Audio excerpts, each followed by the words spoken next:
Oi! Qual é o prêmio que você está torcendo para ganhar no desafio de redação do Diário do Grande ABC? Uma televisão de 32 polegadas ou um notebook? Bom, antes de ganhar, você precisa escrever. Tá precisando de algumas dicas de como fazer o seu texto? Vem comigo!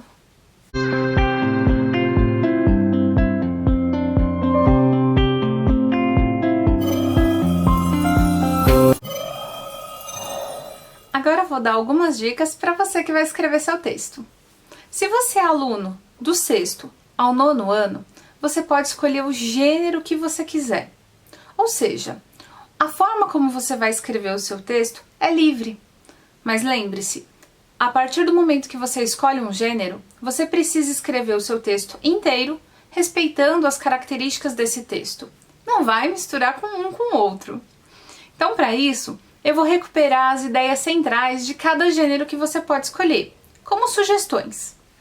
Você pode escrever um texto pessoal e livre, como é a carta. A carta tem a característica de ter uma linguagem íntima, pessoal, e tem também a sua estrutura específica. Lembre-se, se você for escrever uma carta, no canto superior direito, você precisa escrever o local e a data de onde você fala. Pula uma linha, no lado esquerdo, o vocativo. Lembrando que vocativo é o termo que você usa para nomear a pessoa a quem você se refere, o seu interlocutor, para quem você está enviando a carta. Pula uma linha e aí sim você escreve a sua carta.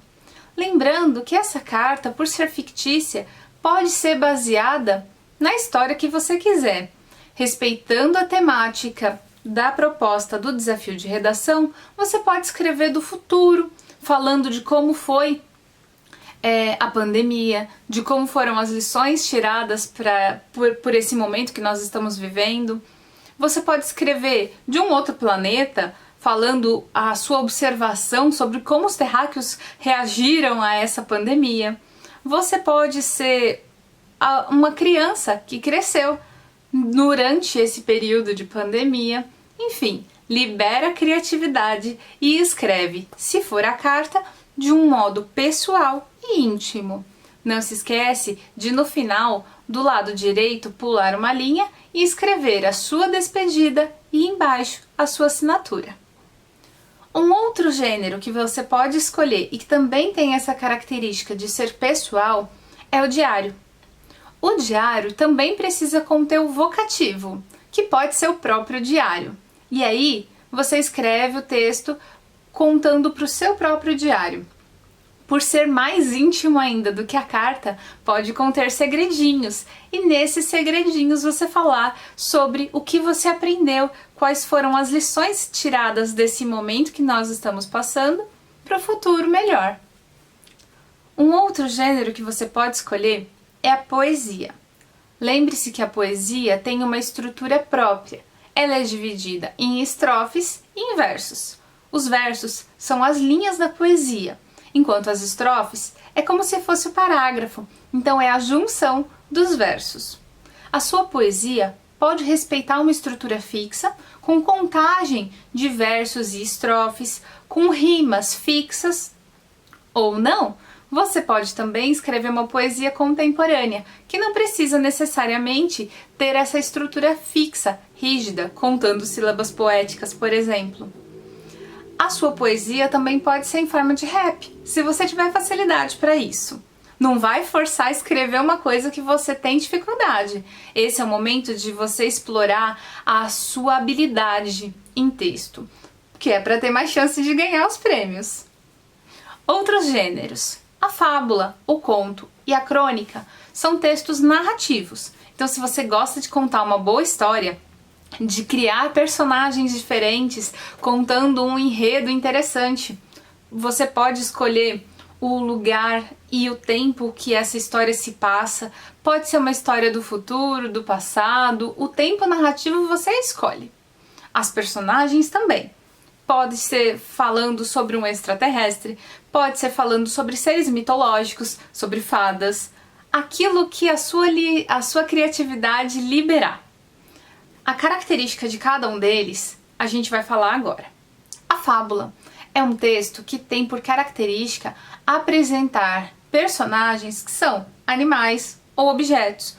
Eles têm fala, eles podem ter um diálogo entre eles, mas uma coisa que não pode escapar é no final da fábula aparecer a moral, que é um ensinamento. Lembra que a moral pode ser um ditado popular. O conto é também uma narrativa curta. O conto é uma narrativa condensada. Ele vai se focar no enredo de um grupo pequeno de personagens e é mais intensa, né? Essa narrativa que vai focar num clima, o clímax dessa narrativa, o clímax dessa narrativa vai ter uma solução, às vezes inesperada. Então, o conto é uma história. Se você tem gosto por escrever histórias, escolha o conto. A crônica, que também é uma narrativa curta, apresenta uma característica diferente, que é o recorte do cotidiano e normalmente pode conter um fundo engraçadinho, cômico. Bom, então, enquanto o conto é mais intenso, mais denso, a crônica é um recorte do cotidiano, apresenta uma linguagem super simples e clara, e também esse fundo de engraçadinho que a gente pode inserir na crônica. Para ficar claro a diferença, eu associo a crônica a uma fotografia. Faz de conta que você está mexendo no álbum de fotografias de uma outra pessoa. Quando você olha uma foto, você não esteve naquela foto, você não sabe o contexto, você consegue observar aquele recorte, o momento do flash.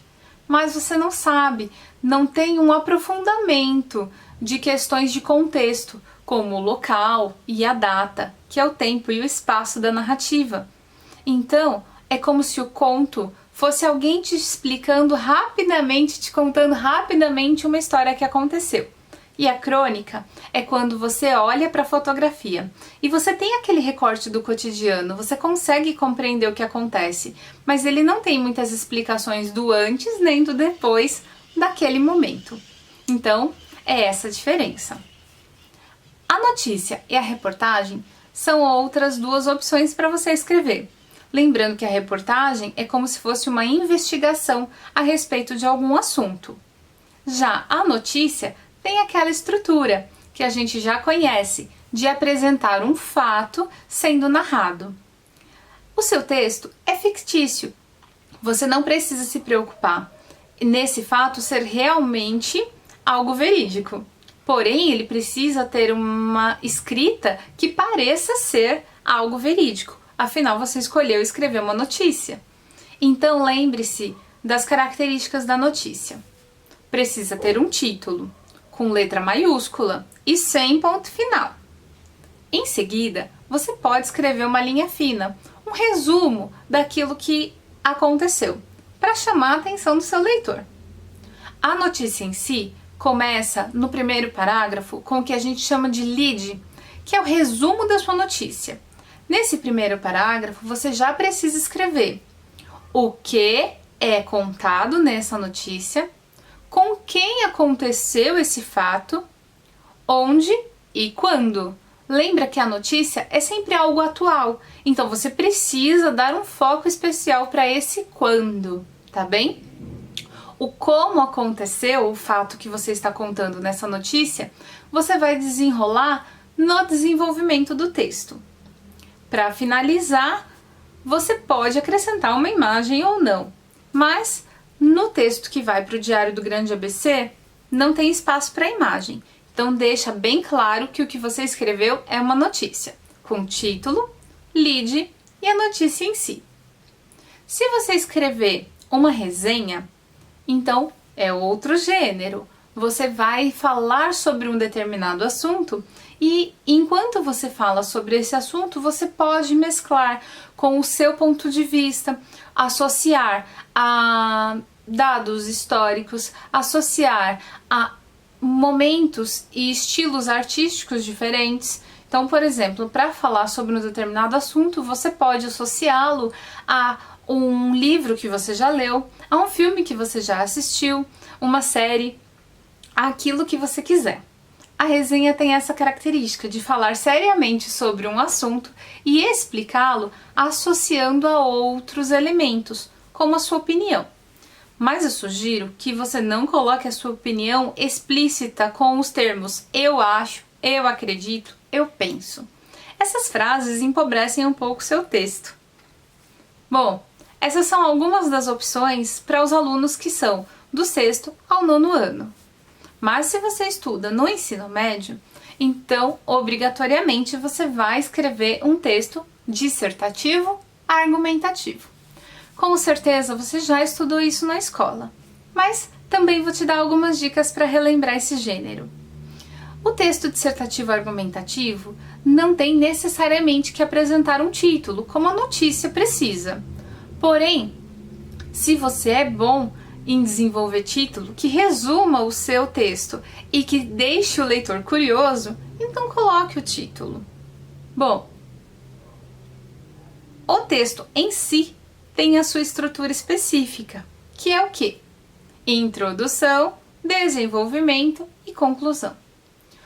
Os parágrafos de introdução e conclusão são mais curtos. Sugiro que você escreva entre 3 a 5 linhas. Os parágrafos de desenvolvimento podem ser um pouquinho mais longos, mas uma média de 5 linhas é o mais adequado. Mais do que 9 linhas não é considerado parágrafo, tá? Toma cuidado para não escrever muito em um parágrafo só e pouco em outro. Tenta dividir as suas ideias. Bom, mais uma coisa.